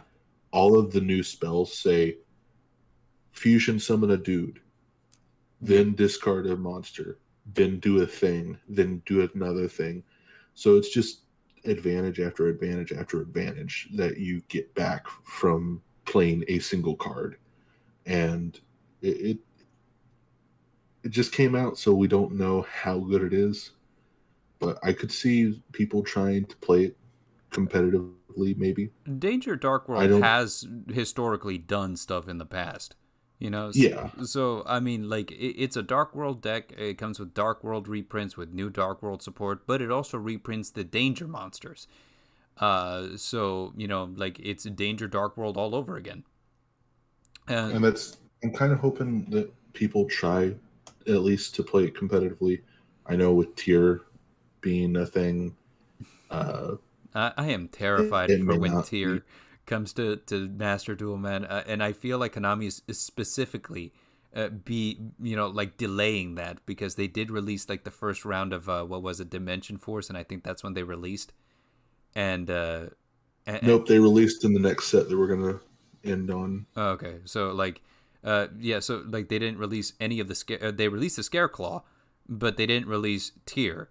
And yeah. I know why, because that is a scary deck, and I have historically I say historically, but it's been recently have had a lot of trouble dealing with it, and I know that Sky and Gamma are just like always figure out like the way to pilot things that I'm the most terrified of. So I'm like, the two of them will probably get their hands on Tyr and then just find a way to like be really terrifying with it. So I'm just like, yeah, Master Duel is gonna get real scary when Tyr releases. But that said, yeah, we were on Dark World, and Dark World is cool. And you're right, with Tyr in the format, it's a little weird, you know, for it to do things. I would like to point out that every time we go to a new thing, it always circles back to Tyr elements. Which should be a spoiler as to what the final slide is. That's been the boogeyman of this year, dude. But I digress. One thing that I do have to say about Dark World is that Dark World does have that benefit to it that a lot of its effects in hands are not once per turn with the danger monsters. Yes. A lot of the Dark World effects are not once per turn, but then you also, I actually think they may have fixed the card text on some of them, but uh, a lot of the old Dark World cards, fun fact, were before problem solving card text. So you have really weird, really weirdly worded cards. I think like Brow is one of the like trademark weirdly written cards. Yeah, it's if this card is discarded from the hand to the graveyard by a card effect, draw one card from your deck. If this card is discarded from the hand to the graveyard by your opponent's card effect, draw one more card from the deck. There's no cost there, so it's really weird how the old Brow worked, but the new one has commas and semicolons and stuff, so it's easier to understand how it goes. Yeah. Brother Gamma asks, would you like the structure decks from Master Duel to be sold at a store near you? The answer to that is yes to some of them. I actually would like it if Konami released a dragon-made structure deck. I also would like it if Konami would release a pendulum structure deck. Now, those are just two that I would love to see. Crystal Beast was a weird one. Like, they got a new boss monster, which is really good. But I don't know. Like, I've seen YugiTubers talk up the structure deck and saying that you could win games by just the shock factor, like the surprise factor the blind going second. You know.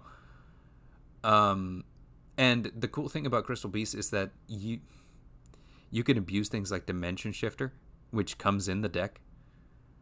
Yeah. It also comes with a reprint of Ash Blossom, which is nice. But And Ghost Bell. And Ghost Bell, nice, very cool. But yeah, like I think it's a pretty decent structure deck. Really cool. You know, like a nostalgia piece with updated support and with stuff out of Crystal Revenge. So That's what I was gonna say. Is this came out before Crystal Revenge was released, and the main thing, the reason it has Foolish Burial Goods in it, which is a good card. yes, Dimension Shifter, Ghost Bell, Ash Blossom, but this was more or less fan service because the Crystal Beast cards are like fan favorites. Jesse Anderson from GX was a fan favorite. So, of course, they decided, well, let's just reprint all of his. I didn't know Haman was in this deck. It makes sense. I'm just going through the deck real quick to see what's all in it. And I just see Haman, Lord of Striking Thunder, and I was like, what? It makes sense. But yeah, it's Crystal Beast fan favorite archetype, so it makes sense that they're going to reprint it eventually and give it some new support. Yeah. It's a pretty okay deck. I mean, like, can you win blind going seconds? Probably. I mean, Gamma said it best. He says YugiTubers say a lot of things. I have built decks off of deck profiles that YugiTubers put up, and the deck ended up being garbage. So, you know, like, yeah, everything a YouTuber, take it with a grain of salt. You know, like, my personal take on it now is like, if I see a deck profile, I will build it. I will test it on a simulator, and then like I will adjust it as I see fit for my playstyle. That's my word of advice here. But if you want to play with friends, the Speed Duel GX midterm paradox is a really good one. It comes with 4 pre-built decks from Jaden Yuki, Cyrus Truesdale, the Paradox Brother, and I think Bastion Misawa. Yeah, there's also Chumley cards in here. I believe it has like his. There's like a actual, like, I don't know what they're called. A koala deck.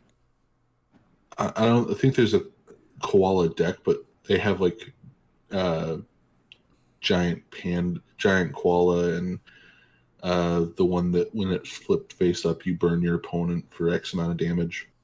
Huh. There's Chumley cards, but and they have a Chumley skill card too. Oh, interesting. If you want to play with friends, like, and you want like a lower stake Yu-Gi-Oh game, speed duels are great. Like it's the same game with like less to keep track of. And they're actually pretty cheap too. You can get one of the mini boxes for about $15, and comes with the 4 decks and some extra cards. Mm-hmm. The main appeal for these, once again, this is Konami's way of being able to reprint older cards Mm-hmm. without just being like, here's a side set with a random card that needed an errata from like 10 years ago, 20 years ago. Yes. Like we got all of the Gate Guardian stuff in this as True. secret rares. One thing that I do say is that these are the sets that I get whenever I'm trying to teach new players. Because it's like, speed duels, firstly, they're a lot easier to wrap your head around. And yeah, it's a simplified format. It's a simplified format, and you get like all of the basics. You can understand pretty quickly. Like you have quick play spells, you have regular spells, traps, counter traps, and you have like your normal summoning, your fusion summoning, etc., etc.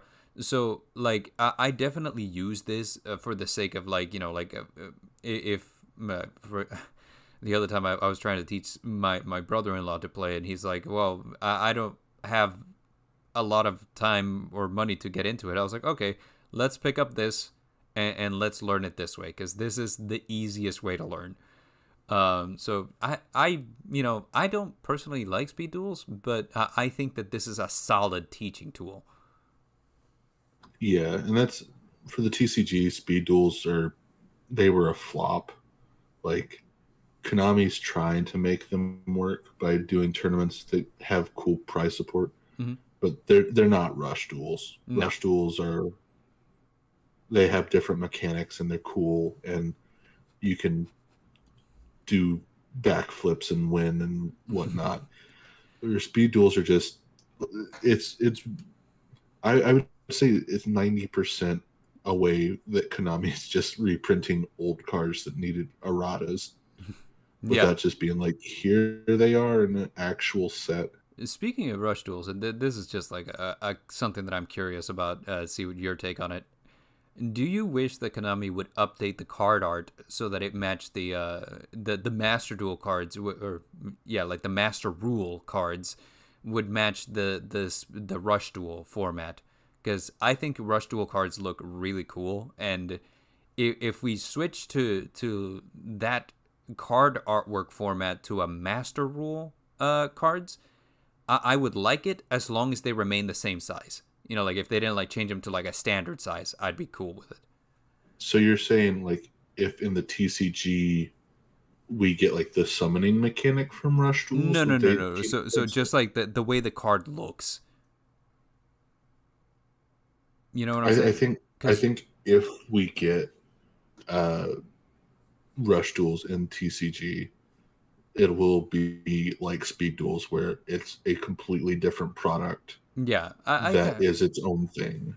I kind of figured. I like the way that the Rush Duel cards look. So like if, for example, we get like a Rush Duel card for Access Code Talker or something like that, I would love that it has like a bigger artwork, yeah, or like, for example, like a monster like, say, Alpha the Master of Beasts. I would love that the stars, like are easy to count because it's just got like 1 star and it tells you how many on it, like this is a level 8, so I like the way they look. I like the way that they're formatted, and Magic has upgraded the way that their card looks over the years, and so has Pokemon. So I'm like, Yu-Gi-Oh has to a degree, not a lot. So for example, I have some Light of Destruction cards from back in the day and some of the reprints from recently, and the card has been formatted to look a little different. But I think like if they made him look like Rush Duel, I would be all in. I'm like, I love this. I love the way it looks. But that's just a tangent. Yeah, they could do things to like simplify the card, like you said, putting like a star with a number instead of having 13 stars across the top of the card that you have to sit and kind of like count out if you're unsure. I have looked so But stupid trying to count stars on my super heavy samurai just to synchro summon. but yeah, the I really think that if we get rush duels over here, which I hope we do, because the summoning mechanic of like you have three separate monsters, but if you summon them in this all at the same time, they become one big monster. Yeah, Like I think that's cool. I think it's cool too. But I think it would be like speed duels, where if we do get rush duels, it's going to be a completely different product. I 100% believe it. Yeah. Gamma says I want like MTG to have a full art. I think a full art, and you see people on Etsy just like making these full art proxies of Yu-Gi-Oh cards, and they look cool as balls, man. I'm like, that is dope. I would love to see that.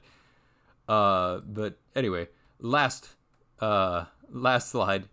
I feel like we got like really sidetracked in that one. The best. We always get really silent. The best set of 2022, Power of the Elements, introduced the tier elements, which is currently tier 0, introduced sprites, which before tier elements took off, sprites was the deck to beat.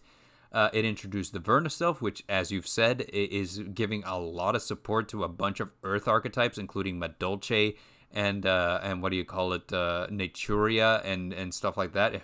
Hell, even Earth Machine sometimes. It's weird. Yeah. And it introduced Goaty, which is pronounced fish, and it's a deck based on banishing monsters to synchro summon bigger monsters.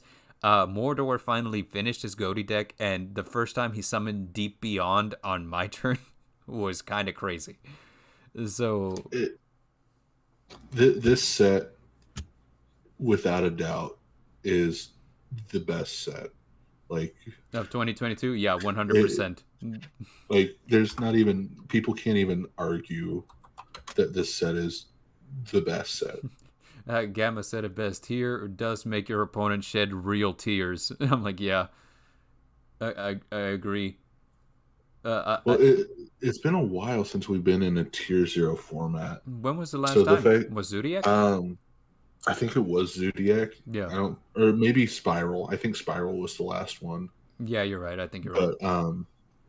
Yeah, when this set was released, everybody was talking about Sprite, and they were like, tier element's also going to be good. Yeah, right. The set gets released, and it's like, tier element is just through the fucking roof. Yeah. And Sprite's just kind of like, they're trying their best, but they're not doing bad, but they're not doing good. It was weird to see like the how every now and then the Road of the King puts out like the what's it called, the charts for how decks are performing, right? Like the pie charts. And it's funny because this pie chart was initially like 25% Sprite with a few tier elements. And then just over time, you look at the same pie chart and tier elements, it's just taking more and more and more of the pie.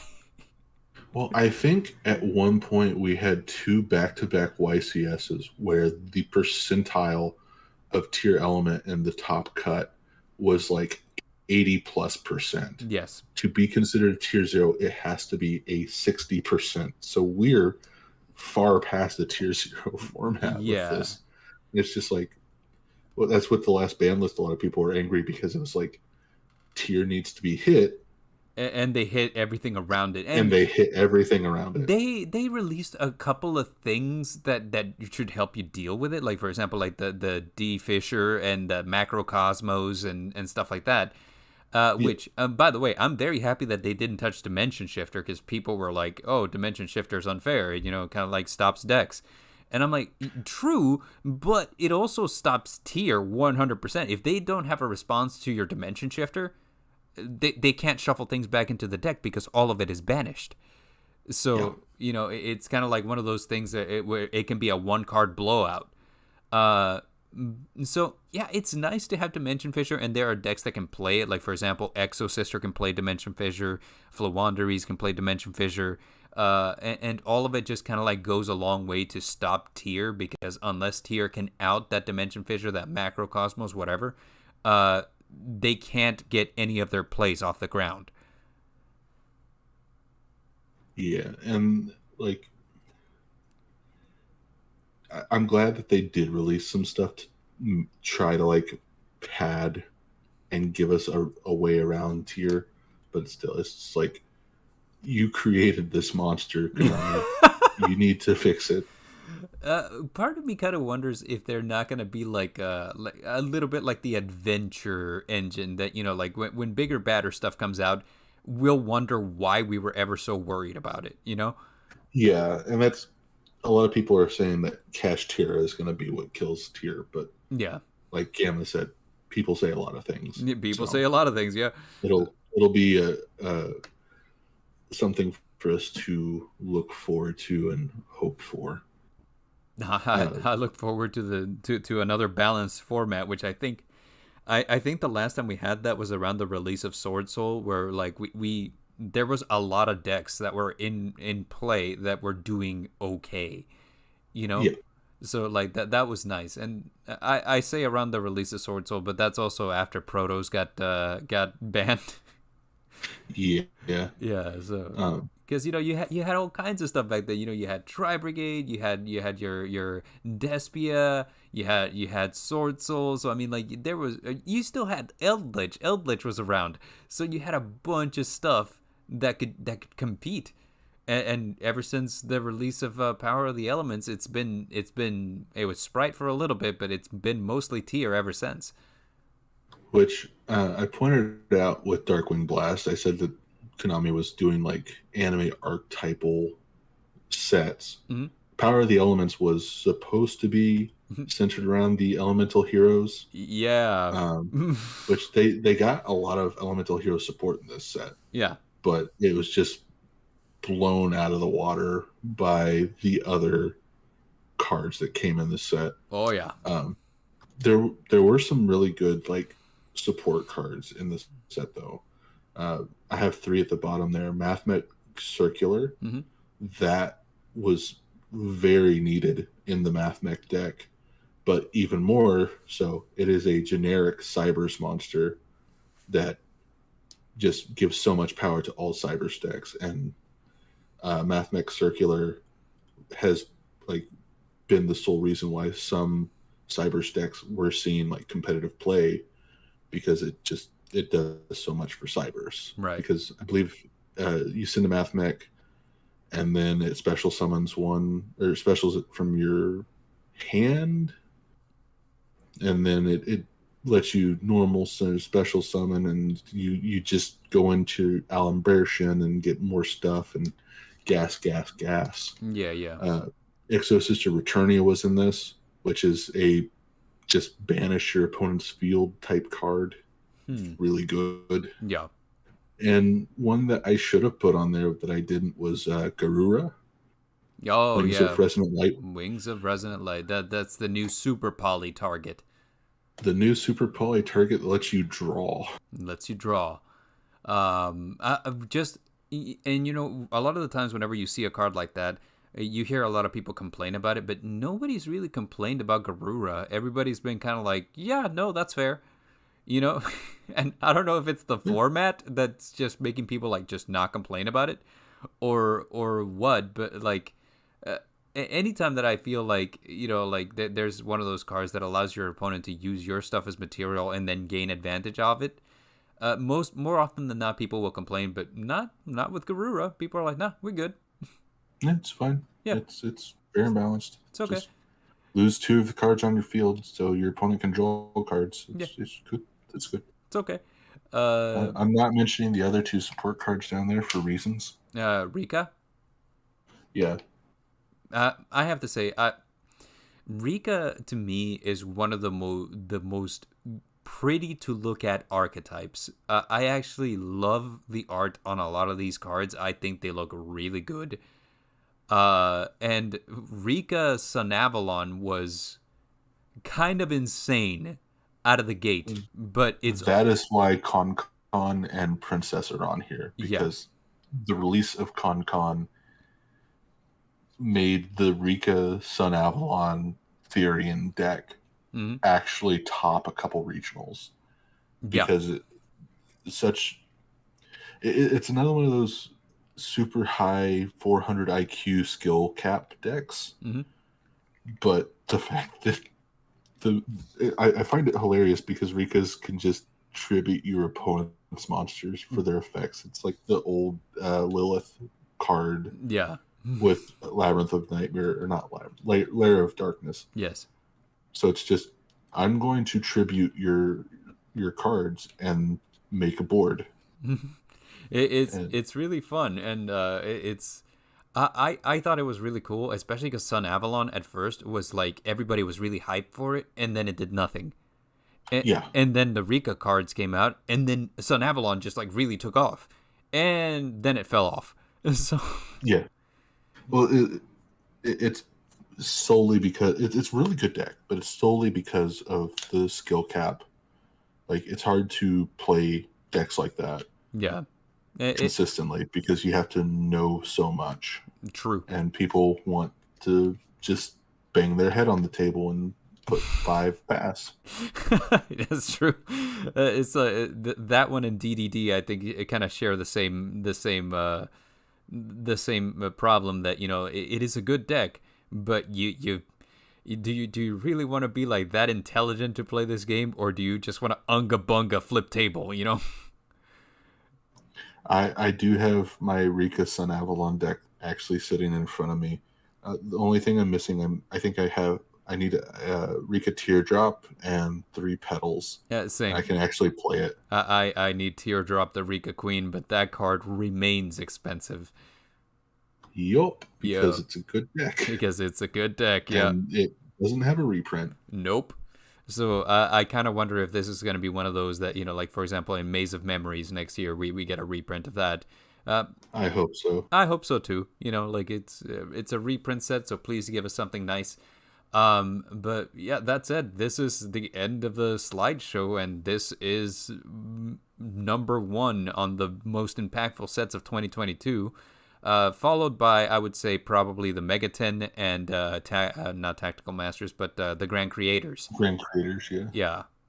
So top 3: Grand Creators, 2022 Megatens, and this. I keep wanting to say Tactical Masters because I'm having fun with Labyrinth. But yeah. Labyrinth's a good deck. Yeah. It's a good deck. I hope it gets more support that makes it better deck, but I mean, it will. It's got like new traps coming out, and the traps hint at potential new monsters in the future because it's got like two characters in the new trap Big Welcome Labyrinth that are shadowed, so you can't see who they are.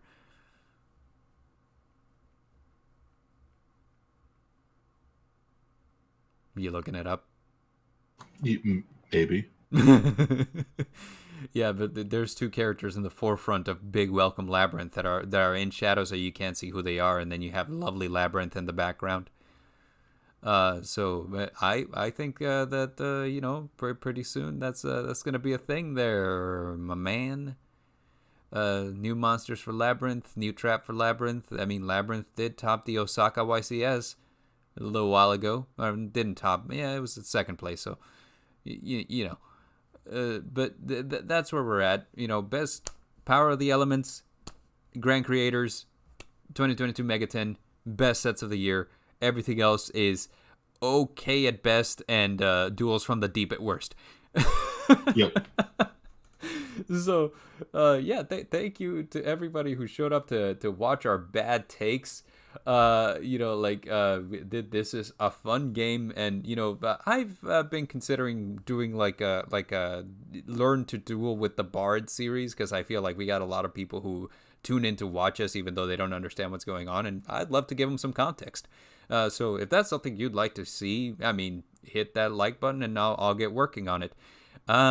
Secondly, thank you to the artist formerly known as Amazing WTF, to Idiotic Synergy, HR, we had King of Canadian Hill, we have Brother Gamma. All of you guys are the absolute best, and we love you with a fiery passion. Am I right there? Yes. Yes. Very Yes. fiery. We think about you often. Fiery like Taco Bell's fiery Doritos. Not sponsored. Not sponsored. Although at Taco Bell, if you're watching, we love you too. Yeah, we love you, Taco Bell. Yeah, you don't agree with my stomach, but I love you all the same. But anyway, so thank you for stopping by, and this is gonna be a shorter month for us. We have some holidays at the end, so we won't have I don't think we'll have a show on the last of this month, but we have a couple of other things planned. So be sure to stay tuned, and we will see you next time. Once you join the collective, you can leave Nevermore. I've been the Midnight Bard, and he's been the Midnight Dare. This is me. Yeah, so hasta luego. We will catch you next time. I can't find the button to end this madness. Adios. Oh.